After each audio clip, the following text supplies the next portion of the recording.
अस्सलाम वालेकुम।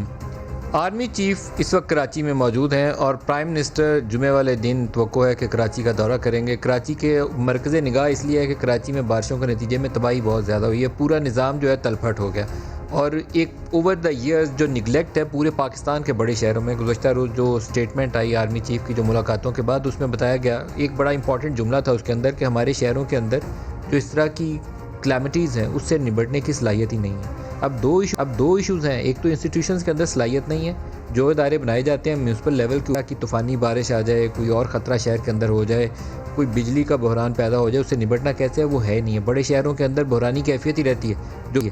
जो बिजली तकसीम करने वाले के इलेक्ट्रिक का इदारा हमारे सामने मिसाल है, लोगों को अजियत तो दे सकता है, सहूलत नहीं दे सकता। इसी तरीके से जो बहुत अच्छा शहर का इलाका था कराची के अंदर, कैंटोनमेंट का इलाका या जहाँ DHA बनी हुई है, वहाँ पर बारिशों के नतीजे में बहुत तबाही हुई, इसलिए कि वहाँ ड्रेन सिस्टम काम नहीं कर रहा था। और वहाँ के जो रेजिडेंट हैं, वो एलीट है पाकिस्तान की, वो प्रोटेस्ट करने जब बाहर निकले अपने हकूक़ मांगने, और मेरे ख्याल में बिल्कुल जायज़ और दुरुस्त काम किया उन्होंने। प्रोटेस्ट किया और मुतालबा किया कि हम यहाँ रहते हैं, आपका ऑफिस है, आप सर्विस डिलीवर करें। उनके ऊपर FIR दर्ज करवा दी गई कि ये शरपसंद आ गए हैं टेरराइज़ करने के लिए। बहुत ही नापसंदीदा फेल है, क्योंकि शहरी जो पाकिस्तान का अपने हकूक़ के लिए जो टैक्स अदा करता है, उसको आवाज़ बुलंद करने का हक़ हासिल है कि मेरी ड्रेन काम नहीं कर रही, मेरा वाटर सप्लाई काम नहीं कर रहा, या बिजली नहीं आ रही। ये तीनों काम कराची में हुए हैं। उस इलाके के अंदर अगर 16 मिलियन गैलन पर डे की रिक्वायरमेंट है, 4 मिलियन गैलन पर डे वहाँ सप्लाई हो रही है। वहाँ बिजली 6 रोज़ बंद रही। लोगों की बेसमेंट्स, जो फेज़ 6 था, वो 5 दिन पानी में डूबा रहा। प्रोटेस्ट नहीं करें तो वो मिठाइयाँ बांटें, क्या करें? और तो जिन्होंने FIR दर्ज करवाई है उनके खिलाफ कार्रवाई होनी चाहिए। वहाँ आर्मी चीफ भी मौजूद है और प्राइम मिनिस्टर ने भी विज़िट करना है। ये काम तो चलते हाथ कर ही दें, बाकी चीज़ें बाद में करें। अपने लोगों को शरपसंद और दहशत गर्दों की कैटेगरी में नहीं खड़ना चाहिए, ख़ास तौर पर जब उनका माल असबाब सब कुछ डूब गया हो, घर पानी में डूबे हों, बेघर हुए हों, अपने घर छोड़ के कहीं और बैठे हों, तो ये काम नहीं करना चाहिए। एक और इम्पॉर्टेंट जो डेवलपमेंट है और काफ़ी अच्छी, मेरे ख्याल में मुस्बत पेशरफ्त मैं उसको कहूँगा, प्राइम मिनिस्टर ने आज एक मीटिंग चेयर की जिसमें उन्होंने ख़वातीन कैदियों के हवाले से सुप्रीम कोर्ट का एक ऑर्डर था, उसकी रोशनी में मुतल्लिका वजारतों को और हुकाम को हदायत की कि उनकी रिलीज़ की हवाले से जो तरीक़ाकार सुप्रीम कोर्ट के ऑर्डर की रोशनी में तय किया जा सकता है, उसको सामने रखते हुए उन कैदियों की रिहाई का अमल शुरू किया जाए। मेरे ख्याल में ये इंसानी अगर मामला देखा जाए ह्यूमैनिटेरियन ग्राउंड्स के ऊपर, तो बड़ा अहम फ़ैसला है और इसके ऊपर जल्द अज जल्द पेशरफ्त होनी चाहिए। आज प्रोग्राम में हम फोकस तो कराची में ही करेंगे, क्योंकि वहाँ पर जो ज़मीनें हथियाने का एक सिलसिला था, उसको रोक कर शहर की तरक्की के ऊपर जो तवज्जो है, उसके ऊपर हमें कुछ दिन फोकस रखना चाहिए। बाकी शहरों में भी ऐसे ही मसले हैं, वैसे ही उसे निपटना है। लेकिन प्रोग्राम का आगाज़ मैं इस खबर से करना चाहूँगा जो प्राइम मिनिस्टर की मीटिंग वाली है, और बैरिस्टर अली ज़फ़र साहब हमारे साथ हैं। बैरिस्टर साहब अस्सलाम वालेकुम। बैरिस्टर साहब, हमारे पास वो सुप्रीम कोर्ट का हुक्मनामा मौजूद है जिसके अंदर मुख्तलिफ उन्होंने तरीक़ाकार भी तय किया हुआ है कि जिसने 75% अपनी डिटेंशन कंप्लीट कर रही हो, कोई उसकी पुरानी हिस्ट्री ना ही हो क्राइम्स की, इसी तरीके से और उन्होंने कुछ चीज़ें उसके अंदर तरीक़ाकार के हवाले से तय की हैं। कुछ आपसे अदादोशुमार मिल जाएँ कि इस वक्त जेलों में कितनी कैदी हैं, कितनी इस फैसले से मुस्तफ़ीद होंगी? जी देखिए, है तकरीबन 500 के लगभग वो औरतें, बच्चे हैं जो अंडर ट्रायल हैं, जिनका अभी मुकदमा चल रहा है और उनको बेल पे रिहा करने की ज़रूरत है, क्योंकि वो मुख्तलिफ जेलों में पड़ी हैं। इसमें ज़्यादा पंजाब में है, सबसे कम बलूचिस्तान में है। पंजाब में कितनी है और बलूचिस्तान में कितने हैं? बलूचिस्तान में तो शायद जहाँ तक मुझे डेटा मिला है कोई 3 या 4 हैं, लेकिन जो पंजाब में है वो तकरीबन उसकी 75% इस वक्त विमेन एंड जुवेनाइल प्रिजनर्स हैं। ख़वातीन और बच्चे जो 500 में से 75 इज़ ऑलमोस्ट लाइक 350 या 400 सिर्फ पंजाब की जेलों में इस वक्त कैद हैं। ये वो वाले हैं जिनके ऊपर मुकदमात अभी चल रहे हैं, अंडर ट्रायल हैं? जी, अंडर ट्रायल है, जिनके अभी फैसले नहीं हुए। हुआ ये था, आज से कोई तकरीबन 6 महीने पहले प्राइम मिनिस्टर साहब ने एक प्रिजन कमेटी बनाई थी और उस प्रिजन उसको मुझे उसको अपॉर्चुनिटी मिली थी उसका चेयरमैन बनने का। तो उस प्रिजन कमेटी में जितने सूबे थे उन सब के रिप्रेजेंटेटिव्स आए थे और मिल के एक प्रिजन रिफॉर्म बनाया गया था। उस प्रिजन रिफॉर्म रिपोर्ट के तहत इम्प्लीमेंटेशन वो काबीना में पेश हुई थी और प्राइम मिनिस्टर साहब ने कहा था कि मैं अपने सुपरविजन में इनको इम्प्लीमेंट करूंगा। तो उसके साथ ही सुप्रीम कोर्ट का उसके थोड़ी देर बाद ये ऑर्डर भी आ गया, जिसमें सुप्रीम कोर्ट ने भी कहा कि आप इन द फर्स्ट इंस्टेंस जो है विमेन प्रिजनर्स को आप रिलीज करें जो बड़े छोटे छोटे जुराइम में मुलविस हैं और अंडर ट्रायल हैं। तो वो उसको आज इम्प्लीमेंट किया गया है और डायरेक्शन इशू की गई है प्राइम मिनिस्टर साहब की तरफ से। मैं भी उस मीटिंग में शामिल था और उन्होंने कहा है कि जो विमेन प्रिजनर्स हैं उनको तो फौरन रिलीज किया जाए बेल पे, जो बच्चे हैं उनको भी फौरन रिलीज किया जाए और जो अंडर ट्रायल प्रिजनर उनके अलावा हैं उनका भी मैकेनिज्म बनाया जाए, क्योंकि ये नहीं हो सकता कि आपकी केस की सजा 3 साल की हो लेकिन आप 8-8 महीने के लिए जेल में पड़े रहें। और ये जो खवातीन जितनी अंडर ट्रायल हैं इस वक्त सारों को रिलीज किया जाएगा? जी, जो under trial women and children हैं उनको सबको रिलीज करने का है। सिर्फ मेरा ख्याल है जो बहुत ही ज्यादा ऐसे जुर्म में मुलविस है जो बच्चों के खिलाफ है या कत्ल का है, तो शायद उसमें तो ना हो। और ये प्रोसेस कब से इनिशिएट होगा और कब तक मुकम्मल होगा? ये प्रोग्राम आज से इनिशिएट हो गया है जी। अब इसका तरीकेकार यही है कि चूंकि जो प्रिजन्स हैं वो प्रोविंसेस के नीचे आते हैं, ये उनकी जुरिडिक्शन होती है, तो वो उनको अब डायरेक्शंस होंगे और उनके साथ डिटेल डेटा शेयरिंग के बाद जो होम सेक्रेटरीज हैं रिस्पेक्टिव प्रोविंसेस के, वो ये बेल पे रिहा कर सकते हैं। जो बच्चे जिन्हें आप बच्चे कहते हैं उनके लिए कोई उम्र का आपने कोई कट ऑफ रखा है कि कितनी उम्र तक को आप बच्चे कंसिडर कर रहे हैं? जी देखिए, अंडर 16 ईयर्स ओल्ड जो होता है, अंडर 16 ईयर्स, ठीक है, ठीक है। 16 साल से कम उम्र के बच्चे और ख़वातीन उनको रिहा किया जाएगा। कुछ आप रोशनी डाल सकते हैं कि जब प्राइम मिनिस्टर को रिपोर्ट प्रेजेंट की गई तो ख़वातीन कैदियों की हालत क्या थी? क्योंकि पाकिस्तान में बहुत सख्त शिकायत हैं कैदियों के मतलब, वैसे ही शिकायत हैं कि हम उन्हें अच्छे तरीके से उन्हें क्या रखना है बेचारों को, लेकिन जो ख़वातीन के मतलब कुछ हमारी अखलाकियात हैं, मज़हब का भी कुछ दर्स है, तो कुछ रिपोर्ट में क्या बताया गया था, फाइंडिंग क्या थी उसमें? जी, उसमें बिल्कुल रिपोर्ट में जो खवातीन और बच्चों के बारे में बात की गई थी उसमें ये बताया गया था कि एक तो उनको उन जेलों में रखना चाहिए जो उनके जहाँ नॉर्मल रिहाइश है उसके सबसे करीब तरीन जेल हो। नंबर 2, उनके लिए सेपरेट जो होते हैं एरियाज, वो हर जेल में नहीं है, कुछ जेलों में है लेकिन ज्यादातर जेलों में नहीं है, तो वो सेपरेट रखने की जगह होनी चाहिए। बच्चों को जो है उनके लिए तो बिल्कुल ही नॉर्मल जेल से अलग जेल होने चाहिए, लेकिन वो भी बदकिस्मती तो से बैरिस्टर साहब जहाँ सेपरेट सेल्स नहीं है तो वहाँ ख़वातीन कैदियों को कैसे रखते हैं? वो एक ही कंपाउंड में सेपरेट रखे हुए हैं सेल, लेकिन असल में जो होना चाहिए, जो रिकमेंडेशन है वो ये है कि हर जेल में एक सेपरेट कंपाउंड होना चाहिए। दुरुस्त है, एक कंपाउंड में शेयरिंग नहीं होना चाहिए। बहुत शुक्रिया आपका बैरिस्टर अली ज़फ़र साहब। इसके ऊपर मैं एक दरख्वास्त करूँगा आपसे ऑन एयर ही कि आप जैसे जैसे इन कैदियों को रिलीज़ करें जेलों से तो इसके अदादोशुमार ऑफिशियली पब्लिकली रिलीज़ करें प्रेस रिलीज़ की शक्ल में, ताकि पूरे अवामुन्नास को इससे आगाही भी रहे। बहुत ज़रूरी है, ये बहुत अच्छी सजेशन है आपकी। बहुत शुक्रिया आपका बैरिस्टर अली ज़फ़र साहब, आप हमारे साथ शामिल हुए। कराची के मामलात की तरफ आएंगे लेकिन उससे पहले एक छोटी ब्रेक ले लें। ब्रेक से वापस आते हैं तो कोशिश करेंगे कि कराची वाले पैनलिस्ट हमारे साथ हों और उसी से गुफ्तगू का आगाज़ करें। एक ब्रेक ले लें।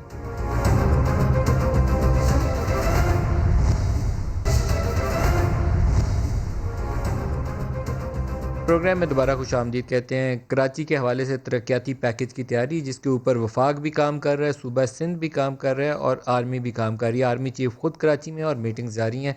अहमियत अब इस बात की है कि बुनियादी तौर पर एक ऐसे प्रोग्राम के खद्दोखाल बनाए जाएँ जिसमें ओवर द ईयर्स जो कराची की ज़मीनों के ऊपर कब्ज़े का एक सिलसिला चलता रहा, ज़मीनों को हथियाया गया, सरकारी ज़मीनों को, नालों की ज़मीनों को कब्ज़ा किया गया, जो सरकारी प्लॉट से उनकी चाइना कटिंग हुई, इसी तरीके से जो वसाइल थे उनका इस्तेमाल इस तरीके से हुआ कि कुछ लोगों की जेबें तो भर गईं, कराची के मसाइल हल नहीं हुए बल्कि मसाइल बढ़ गए पहले की निस्बत। कुछ लोगों की हो सकता है कि पहले के निस्बत जो अपनी ज़ाती दौलत थी, मता थी, उसमें तो बहुत इजाफा हो गया, लेकिन वहाँ रहने वालों का माल मता इन बारिशों की नज़र होता रहा, उसके लिए बेहतरी के लिए किसी ने कोई सूरत नहीं की। तो हम प्रोग्राम में अब जो शुरा हमारे साथ आ रहे हैं कराची के हवाले से उनसे बात करेंगे। शरफुद्दीन मेमन साहब हमारे साथ पहले शामिल हो रहे हैं। शरफुद्दीन मेमन साहब, आपको खुश आमदीद कहूँगा।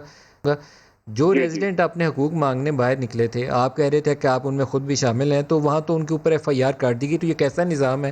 कोई हक मांगने गए थे कि हमारा पानी में घर डूब गया, उनके ऊपर उनका शरपसंदी की, एफआईआर काट दो। बिल्कुल मलिक साहब, बड़े अफ़सोस की बात है। मुझे भी ये शाम को पता चला और उसकी कॉपी भी मुझे मिल चुकी है और मैं समझता हूँ कि इससे लो लेवल बात क्या हो सकती है कि आप के शहरी जो हैं जिनको बेसिक एमिनिटीज़ आप प्रोवाइड ना करें और इस तरह के डिज़ास्टर में उनके पास कोई फैसिलिटी ना हो, ना पीने का पानी अवेलेबल हो, ना लाइट अवेलेबल हो, गटर का पानी उनको घरों में घुस गया हो और उनके ऊपर आप एफआईआर काटें, मेरे ख्याल में इससे शर्मनाक बात और कोई नहीं हो सकती। आपको और मेरे मेरे ख्याल में मुनासिब तरीका फ़ौरन अपनाना चाहिए। अभी आर्मी चीफ से इसकी कंप्लेंट करें जो इस वक्त कराची में है, और इन लोगों के खिलाफ कार्रवाई होनी चाहिए जिन्होंने ये एफआईआर कटवाई है। बिल्कुल जी, हम तो इस चीज़ को उठाएँगे और उनसे बात भी करेंगे कि जनाब ये इस तरह की हरकत जब आपने उसको एड्रेस भी किया और मेरे ख्याल में मीटिंग भी एक हुई और उसके बाद 2-4 मीटिंगें और भी रेज़िडेंट्स के साथ हमारे साथ भी मीटिंग्स उन्होंने की हैं और जिसमें उन्होंने वो कुछ चीज़ें ऐसी बताई हैं जो पॉज़िटिव चीज़ें हैं जिसके ऊपर मैं ज़ाहिर है हम उसको एप्रिशिएट करते हैं कि उन्होंने ये भी कह दिया कि जिनके नुकसानात हुए हैं तो वो एनओसी या उसके ऊपर चार्जेस लगते हैं जब आप उनसे डीएचए से परमिशन लेनी पड़ती है।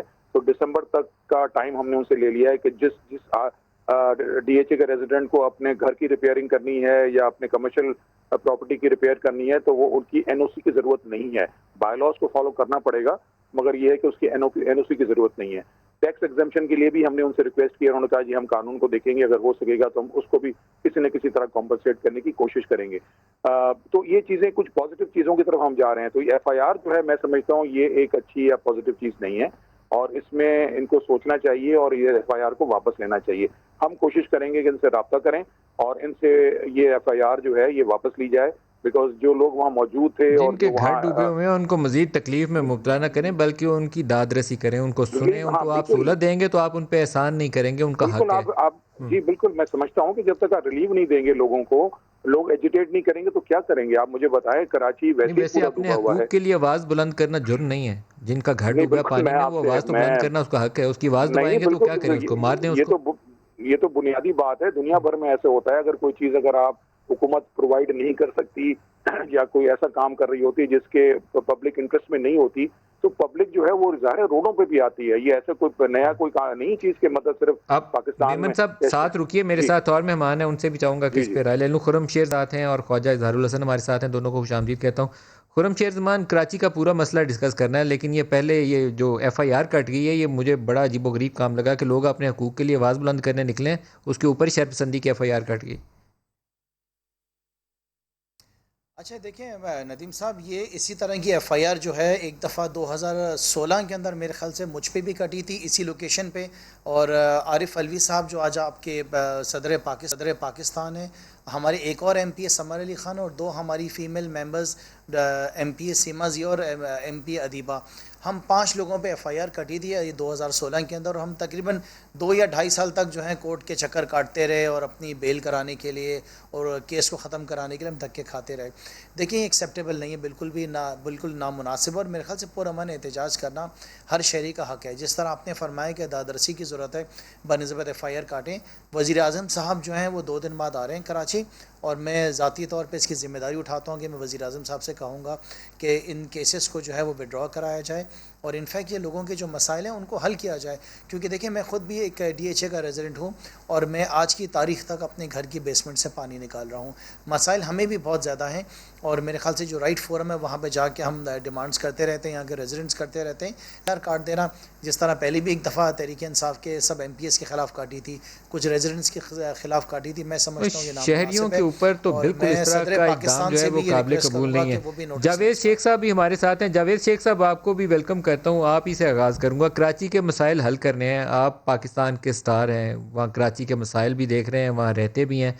क्या करना चाहिए, कैसे आगे बढ़ें कि लोगों की ज़िंदगियाँ अजीरन हो चुकी हैं, उनमें कुछ बेहतरी का सामान पैदा किया जाए?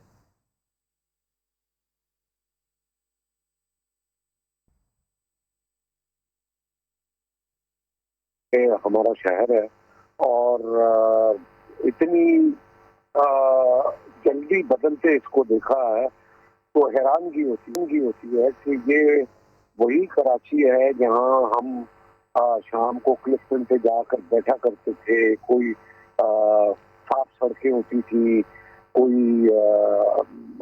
मेरा मतलब है कोई अच्छी चीज नहीं होती थी जिससे फैमिली घबराए। खैर ये तो दूसरी चीजें हैं सिक्योरिटी के हवाले से, बट जो शहर का जो एक खूबसूरती थी वो इन 15-20 सालों में टोटल चेंज होगी। और इसमें मैं समझता हूँ सारे ही जिम्मेदार हैं, जिन जिन लोगों के पास पावर रही है या जैसे भी है, सब जिम्मेदारी कबूल करें। अब एक की गलती को दूसरे के कंधे पे ना ये डाले कि जी इसने वो नहीं किया तो मैंने ये नहीं किया, मैंने इसने किया तो मैंने वो सड़क नहीं बनाई। मेरा मतलब है कि यार इलाके बांट दे अपने अपने एमपीएस को, एमएनएस को, कि भाई यहाँ पे मिसाल के तौर पे अब कराची में निकलते हैं तो हर सड़क पे गड्ढा है। मेरा कहने का मतलब है ये कोई मुश्किल काम नहीं है।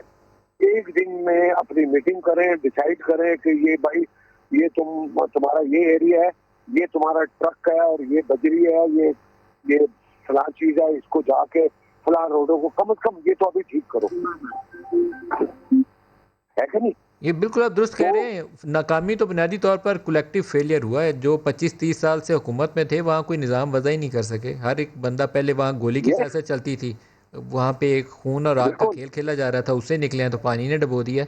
कुछ अल्लाह पाक रहम फरमाए पाकिस्तान के हालात के ऊपर। मुश्किल हालात हैं, अच्छे हालात नहीं हैं। निकलना कैसे, आप क्या करें आगे, वे फॉरवर्ड लीड कौन करे इस प्रोसेस को? बात तो ये है कि देखे जी बाजवा साहब आए हैं कराची, उन्होंने कराची को सीरियस लिया है। प्राइम मिनिस्टर साहब आ रहे हैं, उन्होंने सीरियस लिया है। पाकिस्तानी का जो माशी हब है वो कराची है।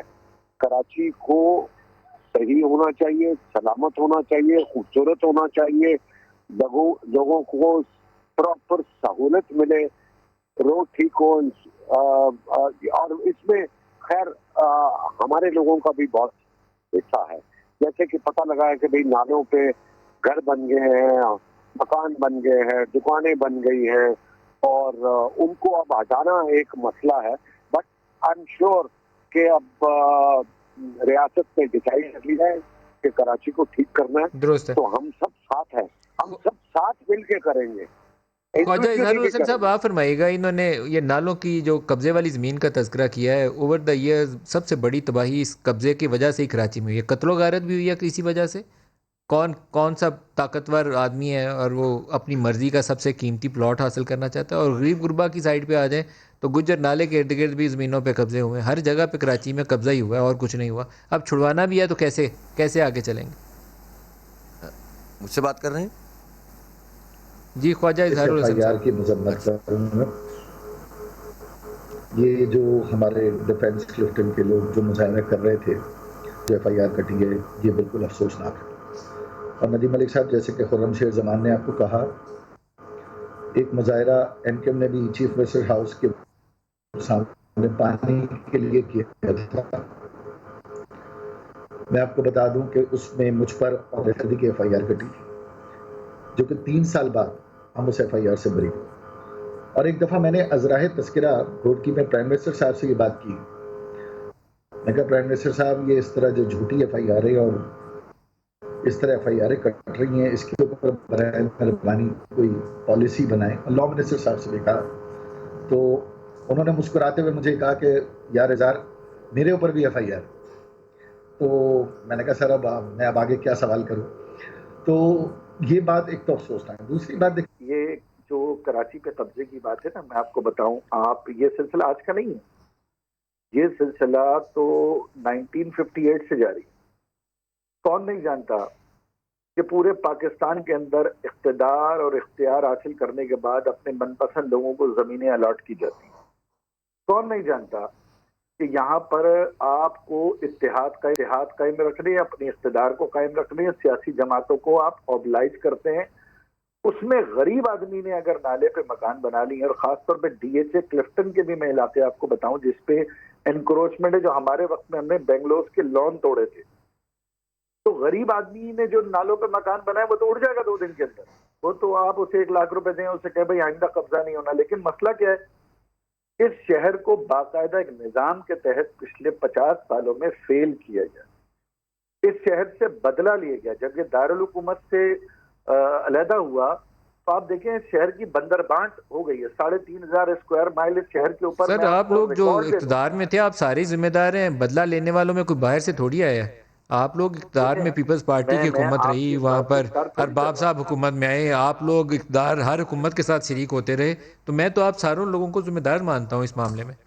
देखें आपकी बात दुरुस्त है, अल्लाह का शुक्र है कि 2001 से 2008 तक अगर मुशर्रफ साहब की गवर्नमेंट थी तो हम उस गांव में रहे थे सुरखुरू में। एक बात जो जावेद शेख भाई ने कही मैं इनको बताना चाहता हूँ, पीटीआई के एमपी भी हैं, जमात इस्लामी के भी एमपी असेंबली में। जावेद भाई एमपी एमएनए कुछ नहीं करता, एमपी एमएनए का काम लेजिस्लेशन है, सपोर्ट करना है या मुखालफत करना है। असल काम हुकूमतों का होता है जिनके पास वसाइल होते हैं, और वसाइल वाले लोग ही अगर इल्जाम तराशी शुरू कर दें जिस तरह आज हुकूमतें कर रही हैं। कोरोना में क्या हुआ है, विफाकी हुकूमत सूबाई हुकूमत पे, सूबाई हुकूमत विफाकी हुकूमत पे, हुकूमतें इल्जाम नहीं लगाती हैं। लेकिन एक चीज जो बहुत अच्छी हुई है कि आज आर्मी चीफ साहब यहाँ कराची में बैठे हैं, 2 दिन वो यहाँ पे ऑब्जर्व करेंगे। मेरी दुआ है और दरख्वास्त है आपके तबस्सुस से आर्मी चीफ साहब से भी और प्राइम मिनिस्टर साहब से भी जो तशरीफ ला रहे हैं, कराची का मसला एक मजबूत मेट्रोपॉलिटन कॉरपोरेशन है। कराची का मसला ये नहीं है कि वजीर आला सिंध के दरबार के आगे माथे टेक कर मेयर पैसे लाए या चेयरमैन पैसे लाए, और खास तौर पर जो डीएचए कंटोनमेंट एरिया है ये तो पॉलिटिकल नहीं है ना, इस पे तो पॉलिटिकल सियासी जमात की किसी की भी जिम्मेदारी नहीं है, चाहे वो पीपल्स पार्टी।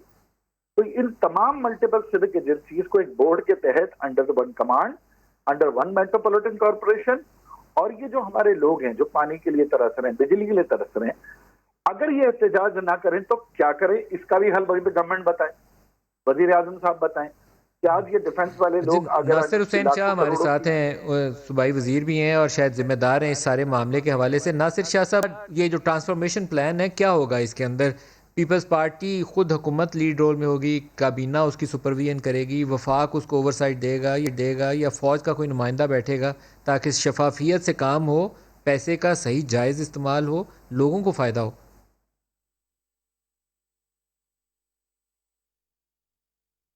बिस्मिल्लाहिर्रहमानिर्रहीम, अल्लाहुम्मा सल्ली अला मुहम्मदिन व आले मुहम्मद। मलिक साहब, सब लोग ऑन बोर्ड हैं, एक अच्छी बात है। अब एक दूसरे पे हम लोग इल्ज़ाम लगाएं कि किसके दौर में हुआ या किसने क्या किया, हम सब इसकी ज़िम्मेदारी लेते हैं। जो भी हुकूमतों में रहे हैं सबसे पहले हम लोग लेते हैं, हम बरी नहीं हैं। अभी हमारा कसूर था नहीं था, लेकिन इतने अरसे से हम गवर्नमेंट में हैं तो जाहिर है हमारा काम है कि इसको बेहतर करें। कुछ इश्यूज होते हैं जो अब हल तलब हैं, नज़र आते हैं कि हल होगा उनका। उसकी वजह क्या है? उसकी वजह ये है कि यहाँ पे इदारे जो हैं सिर्फ वो नहीं हैं जो सिंध गवर्नमेंट के उसमें आते हैं, बल्कि यहाँ पे दीगर वफाकी इदारों की भी इलाके हैं, डीएचए, कैंटोनमेंट बोर्ड्स हैं, केपीटी है, रेलवे है, दीगर और बहुत सारी इश्यूज हैं। अब फेडरल गवर्नमेंट और प्रोविंशियल गवर्नमेंट और फिर हमारे मोतबर इदारे जब सब लोग एक पेज पे हैं तो अब ये इंशाल्लाह हल हो जाएगा। और फिर सबसे अहम बात जो चीफ जस्टिस साहब का सीरियस नोटिस लेना है इन सारी इश्यूज़ पर, तो उससे जो इंक्रोचमेंट है, दीगर चीज़ें हैं, क्योंकि फिर कभी स्टे आ जाता था, कभी कुछ इश्यूज आ जाते हैं, वो भी अब नहीं आएंगे। तो अब हम बेहतरी की सोचें बजाय इल्जाम लगाएं, हमें उसके ऊपर रोशनी तो डालेंगे, करना क्या? नई ड्रेन बनाएंगे, बनाएंगे, मैं सिर्फ कोई आप ये जो स्टॉर्म वाटर ड्रेन होती है वो उसके लिए को पूरा शहर खोदेंगे, जो क्या करेंगे? जी मैं बता रहा हूँ आपको, जो हमारी जी बिल्कुल जी मैं आपको अर्ज़ कर रहा हूँ कि जो हमारी इब्तदाई मीटिंग्स हुई हैं आपस में, इस कोऑर्डिनेशन कमेटी कह लें, फैसिलिटेशन कमेटी कह लें, उसमें ये आए सबसे पहले नालों की सफाई होगी। उनके जहाँ पे इंक्रोचमेंट है, लीगल है, इलीगल है, उसको हटाया जाएगा, लोगों को रिसेटल किया जाएगा, और फिर दोनों नालों की दोनों साइडों पर रोड बनाए जाएंगे, और फिर एक प्रॉपर तरीक़ेकार होगा कि इसमें दोबारा ये जो स्लज है, कचरा है, गंद है, वो ना जाए। और उसके साथ साथ जो दीगर इश्यूज़ हैं कराची के इंफ्रास्ट्रक्चर को बेहतर बनाने के, पानी की जो प्रोवाइड करना है, फिर ये ख़ास तौर पे जो कचरे का इश्यूज़ आ जाता है, एक दूसरे पर हम लोग इल्ज़ाम जी सॉलिड वेस्ट हो गया, डीएमसीज़ हो गई, दीगर चीज़ें हो गई, ये सब चीज़ों का हल जो है इस पर बात हुई है। और अगर solid waste prime management minister साहब करेगा आते कौन? हैं हम उनको एफडब्ल्यू वेलकम करेगा, करते हैं। सूबाई हुकूमत करेगी, कौन ये करेगा जो सॉलिड वेस्ट मैनेजमेंट? आजकल के देखें, एक बात मैं आपको थोड़ा सा अर्ज कर दूं कि ये सब चीज़ें जो हैं सिंध गवर्नमेंट ही करेगी, लेकिन सब उसमें शामिल होंगे, सबकी मशावरत होगी, लेकिन जो एग्जीक्यूशन है वो सिंध गवर्नमेंट के पास ही रहेगी। मशावरत सबकी होगी, इसमें हम सबको वेलकम करते हैं। वो पार्टीज़ भी जो असम्बलियों में हैं, वो लोग भी जो स्टेक होल्डर हैं, मैं जैसे अभी आपके प्रोग्राम में हाफिज़ साहब बैठे हैं और वो कुछ और इस तरह की लोग भी हैं, पार्टी हैं, स्टेक होल्डर हैं जो असम्बलियों में नहीं हैं, उनको भी ऑन बोर्ड लिया जाएगा इस सारे प्रोसेस में और इंशाल्लाह बेहतरी की तरफ जाएंगे। ये जो आज हुआ है कुछ दिनों से जो बारिश है, देखिए ये कुदरती आफत 2-2.5 है। करोड़ की बात ये है, इसी तरीके से लोगों को रुसवा करना है कि उनके लिए कोई आसानी करनी है। हाफिज नईम साहब। अच्छा देखें, मैं शुक्रगुजार हूँ कि हमारे इन दोनों भाइयों ने बहुत अच्छे तरीके से बात की है और बड़े अच्छे अज़ाइम का इज़हार किया। अल्लाह करे कि हमारे कराची की किस्मत जिस तरह ये बता रहे हैं उस तरह बदल जाए। लेकिन मुझे आप ये बताइए कि सिर्फ तशरीफ़ लाए हैं आर्मी चीफ़ भी, और अब 1-1.5 हफ़्ते के बाद, बल्कि बारिशें तो 1 महीने से जारी हैं, तो इमरान खान साहब भी सोच रहे हैं कि कल परसों में वो आ जाएं। लाहौर तो वो परसों चले गए थे या कल। ऐसी सूरत हाल में होता क्या है कि जब इस तरह दौरे होते हैं ना तो उन्हें कुछ करके दिखाना होता है। तो जो कुछ करके दिखाना होगा वो सिर्फ इतना होगा कि आबादियों को गिराना है, इनको मिसमार करना है। जिन माफियाओं ने इन लोगों को लाकर बिठाया वो तो कमेटियों में शामिल होती हैं हुकूमतें, वो सारे लोग तो ब्यूरोक्रेट्स भी मौजूद हैं, वो सारे लोग तो अरबाब इख्तियार में मौजूद हैं और उनके खिलाफ कोई कार्रवाई नहीं हो, इनको हटा दिया जाए। ये जिस रोड की बात शाह साहब फरमा रहे हैं ना कि हम इनको साफ़ करेंगे, उनके दोनों तरफ रोडें बनाएंगे, ये आज से 5 साल पहले भी बात हुई, आज से 10 साल पहले भी बात हुई, आज से 12 साल पहले भी बात हुई। जब बारिश आ जाएगी तो ये सूरत हाल होगी, जब बारिश चली जाएगी तो दोबारा यही सब लोग ला के लोगों को बिठाते हैं।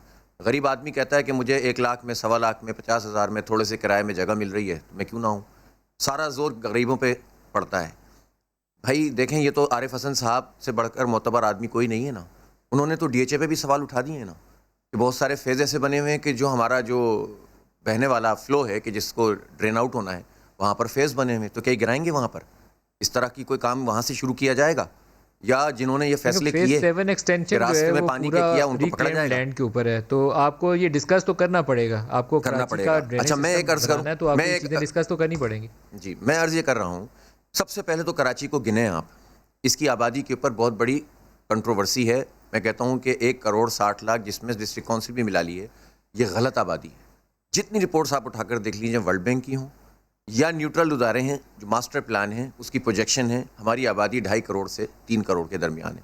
जिस शहर के लोग काउंट ही नहीं हो रहे, हमारे पास, हमने पूरी सुप्रीम कोर्ट में एक लिस्ट जमा कराई, कराची के कितने ब्लॉक ऐसे हैं कि जिसमें वोटर्स ज़्यादा हैं। इस पे आपकी जमात से इनपुट ली गई है हाफिज साहब?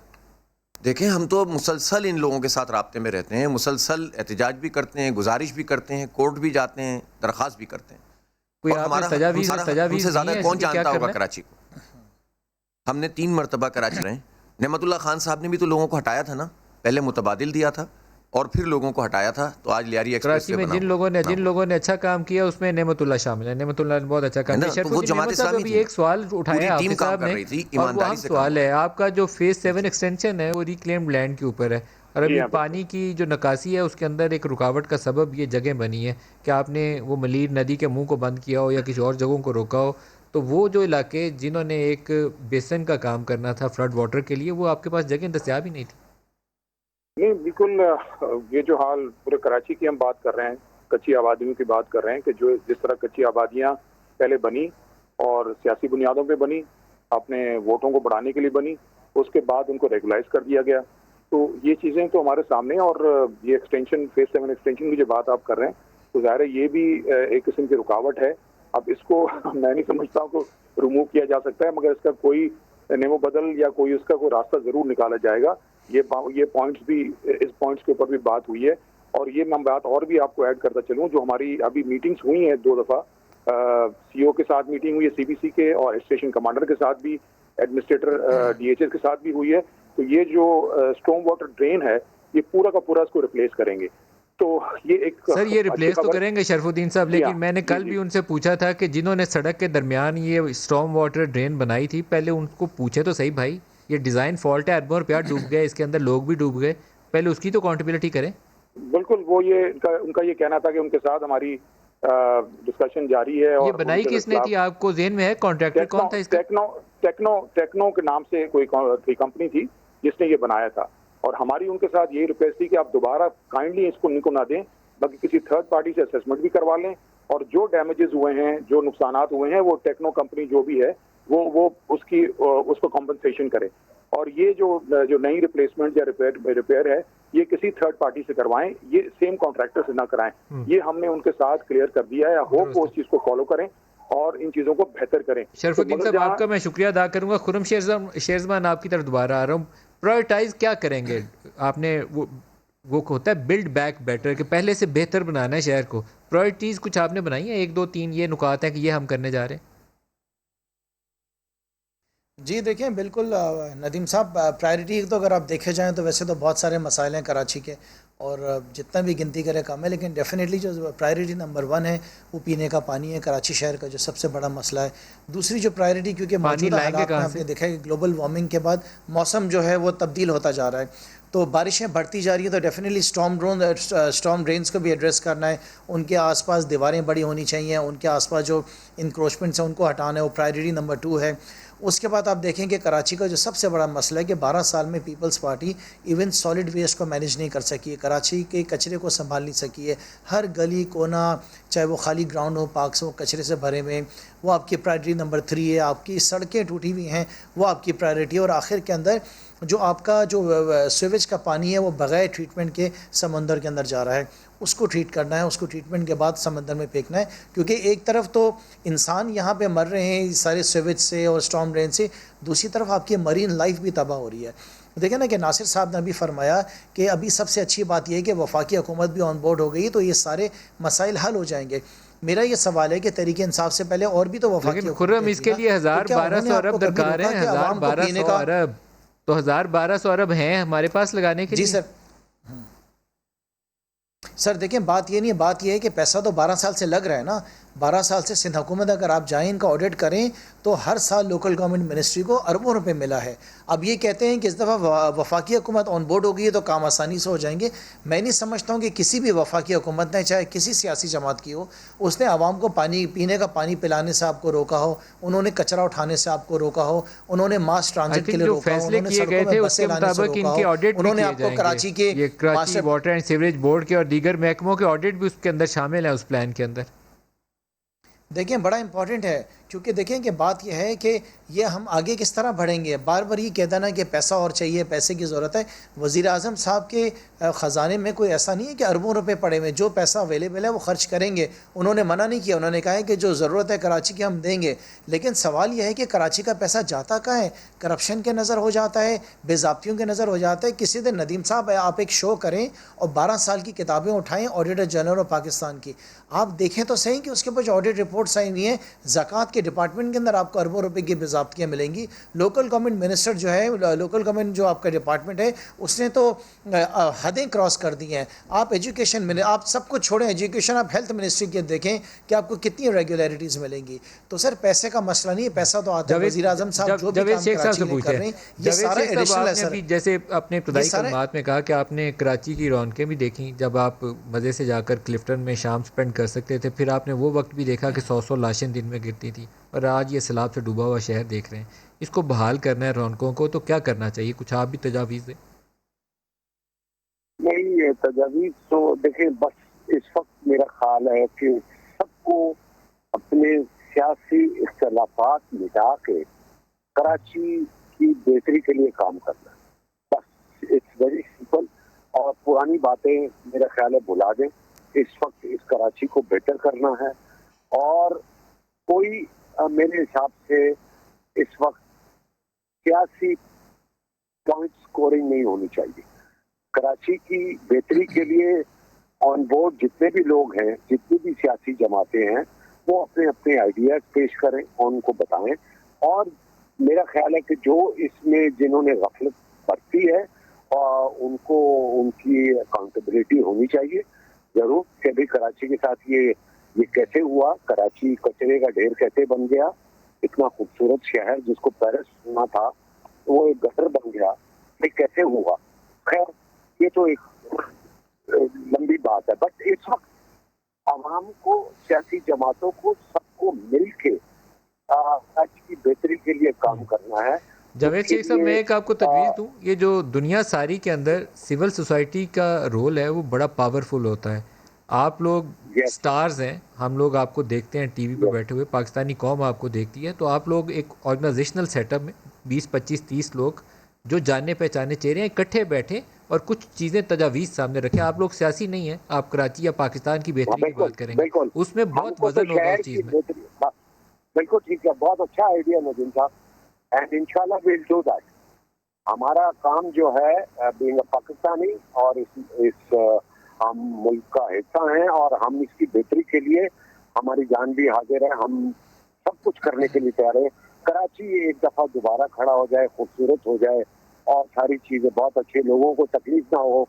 आइंदा बारिश हो तो कम से कम पानी लोगों के घरों में न जाए, सड़कें ना टूटे, ये मैं चाहता हूँ और इसमें हम सबको मिलके ये किरदार अदा करते हैं। शाह साहब, नासिर शाह साहब, आपकी तरफ दोबारा आ रहा हूँ, कुछ डेवलपमेंट आउटले कितनी होगी? असल सवालिया निशान तो ये है कि 2-2.5 करोड़ को आपने सहूलत देनी है और शहर उधड़ गया बारिशों और सैलाब के बाद, तो उसके लिए वसाइल उतने ही चाहिए। कितनी दरकार है, वसाइल कितने दरकार है?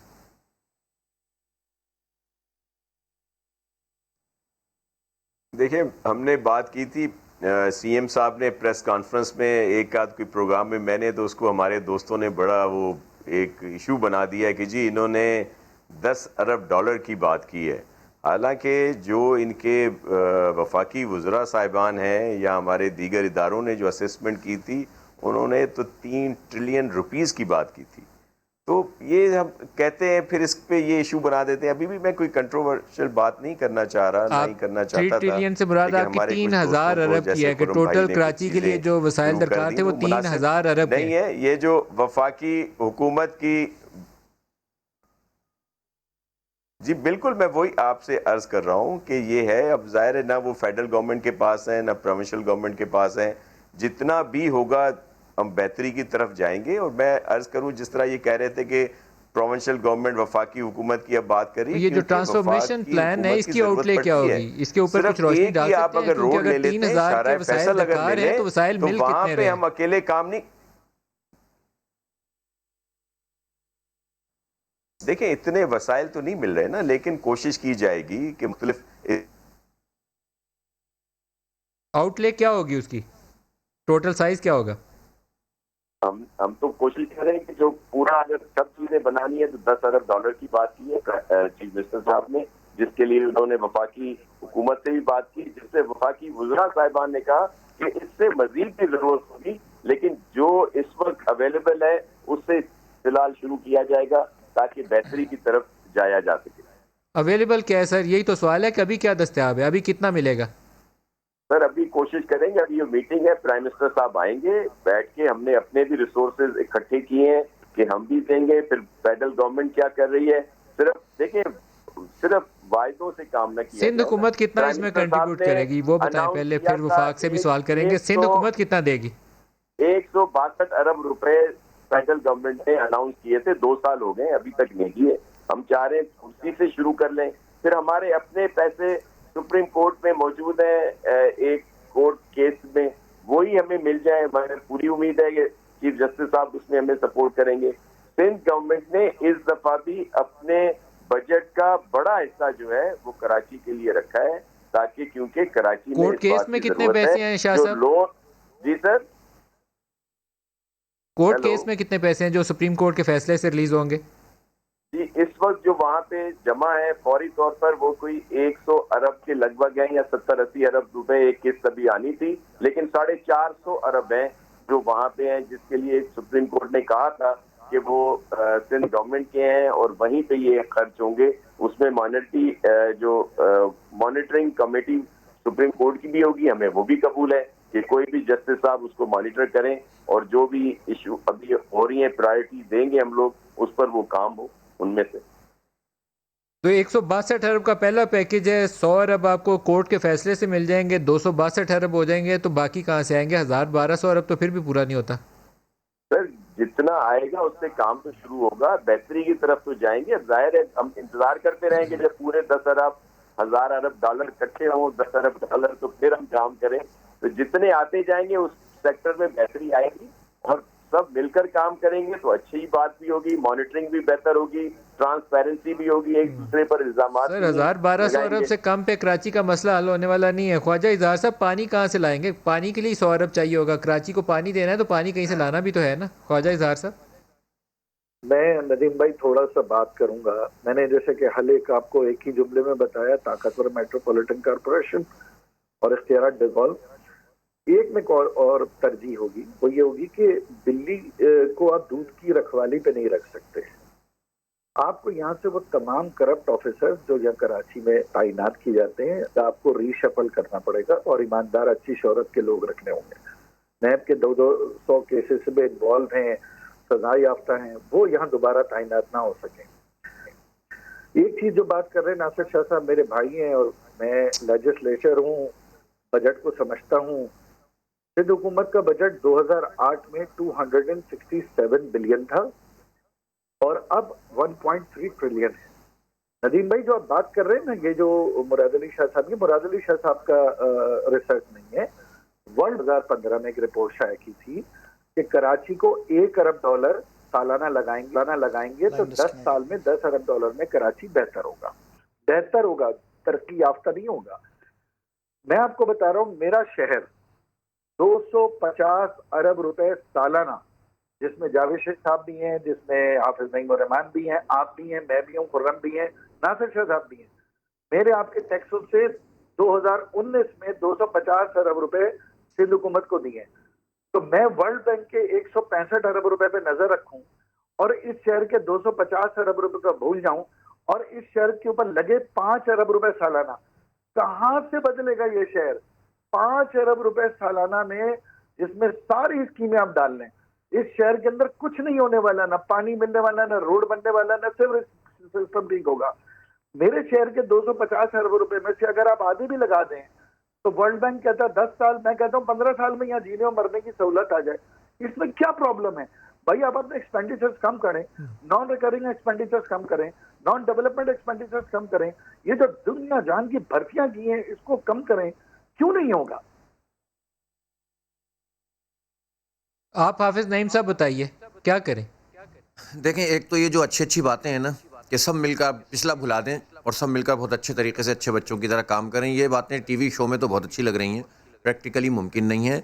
सबसे पहली बात यही है, मैं यहीं से शुरू करूंगा, मर्दमशुमारी ठीक हो जाए, हमें काउंट सही कर लीजिए, डिमार्केशन कीजिए, उसके बाद डिलिमिटेशन कीजिए। कराची में कम से कम 500 यूनियन काउंसिल होनी चाहिए। जो मैं आपको बात बता रहा हूँ ये प्रैक्टिकल बात है। जब आप पूरे सिंध में 1500 यूनियन काउंसिलें रखते हैं और कराची में 200 यूनियन काउंसिलें रखते हैं तकरीबन, तो उसके नतीजे में होता यह है कि आप इक्वली जो है 5 लाख रुपए महीना देते हैं, तो कराची का हिस्सा 1/8 हो जाता है, जबकि कराची की आबादी 2 करोड़ 3 करोड़ तकरीबन है, जो कि सिंध की आबादी का 50% से ज़्यादा है।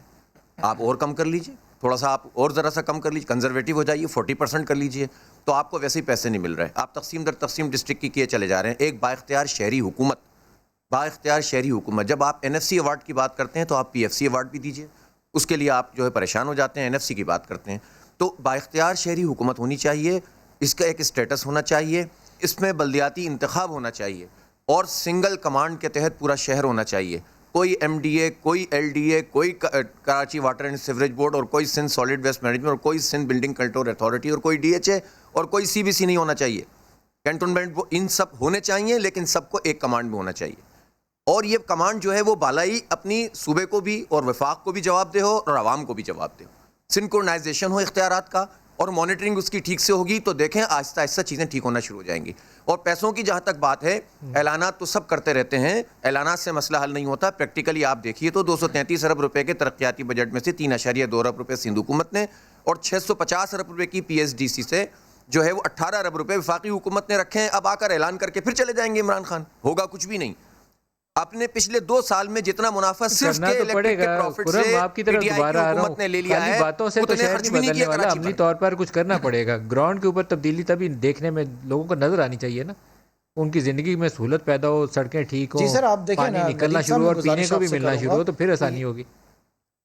जी देखिए, मैंने आपसे पहले भी कहा कि वज़ीर आज़म साहब ये जितना भी काम करा रहे हैं, इससे पहले 162 अरब रुपए खर्च हुए और इसके अलावा अब जो अनाउंस कर रहे हैं ये सारा एडिशनल खर्च नहीं हुए। मेरे भाई कोई खर्च नहीं हुआ, 162 कहाँ खर्च हुए?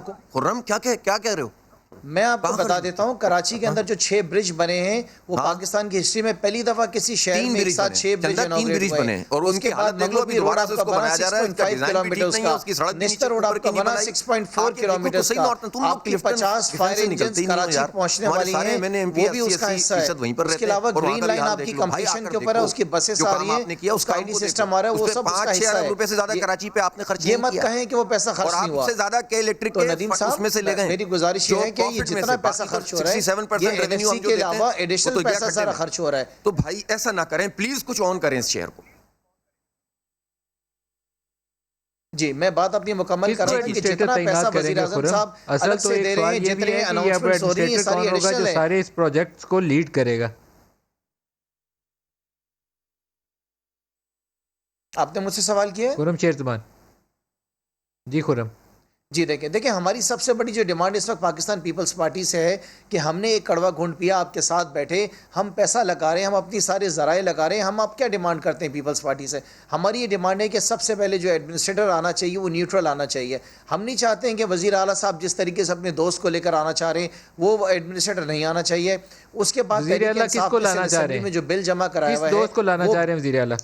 हमें कोई ऐसी मालूमात है कि अपने किसी दोस्त को लेकर आना चाह रहे हैं, अपने किसी ब्लू आइट बॉय को लेकर आना चाह रहे हैं। देखिए, उस तरह नदीम साहब काम नहीं हो सकेगा, फिर वापस मुश्किलात बढ़ जाएंगी। उसके अलावा दूसरी बात नदीम साहब, किसी ने असेंबली के अंदर एक बिल जमा हुआ है, किसको आना चाहिए, उसको आप एक्सेप्ट करें। किसको लगाना चाहते हैं बताइए। वफाक ने कोई नाम तजवीज़ किया है तो उसका नाम बताइए। हम ये चाहते हैं कि कोई नदीम साहब, हम चाहते हैं कोई न्यूट्रल एडमिनिस्ट्रेटर आए जो कि सबको काबिल कबूल हो। कोई ऐसा शख्स ना आए कि जिसके ऊपर फिर जो है एतराज़ात हो जाए, उसमें जमात इस्लामी भी एतराज़ करे, MQM भी करे, तहरीक इंसाफ भी करे। हम नहीं चाहते कि इस तरह की सारी कंट्रोवर्सीज में पड़े। उसके बाद नासिर शाह साहब, ये सवाल आप पहले एड्रेस कर लें, एडमिनिस्ट्रेटर कौन होगा कराची का? नासिर शाह साहब, सॉरी नासिर शाह साहब से पूछ रहा हूँ कि एडमिनिस्ट्रेटर कौन होगा? ये मैं अर्ज करूं कि नेशनल, जी मैं आपको अर्ज बता रहा हूं कि एक तो नेशनल मीडिया पे आकर गलत बयानी नहीं करनी चाहिए, और मेरे दोस्त मुसलसल गलत बयानी करते हैं जिसकी नफ़ी हाफिज साहब भी कर रहे हैं और ख्वाजा साहब भी कर रहे हैं। एडमिनिस्ट्रेटर कोई भी सीनियर अफसर आएगा, उसके लिए चीफ मिनिस्टर साहब किसी को नॉमिनेट करेंगे। अगर ये कोई इल्ज़ाम लगा रहे हैं किसी दोस्त का तो बता दें कि कौन सा उनका दोस्त है, कौन सा लंगोटिया उनका दोस्त है जिसको वो लगाना चाह रहे हैं। ऐसी कोई बात नहीं है। कोई भी अच्छा अफसर जिसकी बिल्कुल जो बेहतर हो, जो एक्सपीरियंस्ड हो, टैलेंटेड हो और प्रोफेशनल हो, उसको लगाया जाएगा और सब देखेंगे बेहतर होगा। और अगर वो परफॉर्म अच्छा करेगा तो कंटिन्यू करेगा, नहीं तो फिर उसको हटा दिया जाएगा। और हमारी पूरी कोशिश है कि इलेक्शन टाइम पे हो और इन इदारों को मज़ीद इख्तियारात दिए जाएँ। मैं इस बात से मुत्तफिक हूँ जो हाफिज़ साहब कह रहे हैं या ख्वाजा साहब कह रहे हैं कि ये जो इदारे हैं, जो थर्ड टियर है हमारा, इसमें मज़ीद इख्तियार होना चाहिए ताकि वो सही परफॉर्म कर सकें। और ये सिंध गवर्नमेंट ने ही यहाँ पे इनका टर्म भी पूरा किया। हालांकि आपके इल्म में है कि पंजाब में 2 साल रहते थे, PTI ने इलेक्टेड लोगों को हटा दिया। इस वक्त कहीं भी इलेक्टेड लोग नहीं है। अभी 2 दिन पहले हमने यहाँ पे टाइम खत्म हो गया। शाह साहब, नासिर हुसैन शाह, खुर्रम शेर ज़ुबान, हाफिज नईम साहब, ख्वाजा साहब, जावेद शेख साहब, आप सबका बहुत शुक्रिया। आज के लिए इतना ही इजाज़त दीजिए। खुदा हाफिज़।